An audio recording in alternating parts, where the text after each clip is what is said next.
This is George. George was a good little monkey and always very curious. He was on a trip with his friend, the man with the yellow hat. It was the end of their vacation, and they wanted to make just 2 more stops. They were in South Dakota, so of course they went to see Mount Rushmore. George had never seen anything like it. "These are the faces of 4 great presidents," a tour guide said. "George Washington, Thomas Jefferson, Theodore Roosevelt, and Abraham Lincoln." "Look," said a girl, "there's something crawling on George Washington's head." The tour guide explained that some workers were making repairs to the faces. George watched the workers. Then he saw a helicopter fly by. It was taking tourists for a close-up look. George thought that would be fun. "Maybe we can take a ride later," said the man. "But now we need to leave or we'll be late for the hot air balloon race." So they got back into their little blue car, and before long they came to a whole field full of hot air balloons. George was delighted to see such big balloons. He liked their spots and stripes and stars, but his favorite had a picture of a bunny on it. One balloon was not yet up in the air. Its owner was hurrying to fill it as a newspaper reporter took pictures. The man with the yellow hat watched the balloon on the ground, but George watched the balloons in the sky. He was curious. Why didn't they fly away? Then he saw the ropes. "A rope is a good thing to keep a balloon from flying away," thought George. "A rope is a good thing to climb." Sometimes when a monkey sees something to climb, he can't help himself. So he has to climb it. George thought he could climb just one rope, then quickly climb down. But when George climbed up, there was no way to climb back down. The rope had come undone, and there was only one place to go. Up, up, up went the balloon, and George went with it. George flew higher and higher, and the people below grew smaller and smaller. The man with the yellow hat was tiny.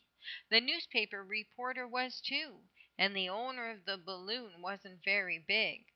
But he was big enough for George to see that he was angry. George felt bad. He didn't mean to take the balloon. He didn't even know how to fly it. As the wind whisked him away, he wished he had had someone to help him. But he was all alone. George climbed into the basket.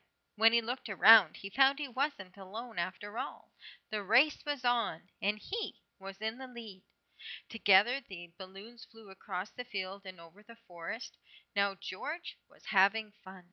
But before he knew it, George was alone again, and all the fun was gone. Flying by himself high in the sky, George was frightened. How would he ever get down, he wondered. Oh, if only he hadn't climbed that rope. Suddenly the wind changed, and George saw something familiar. He was excited.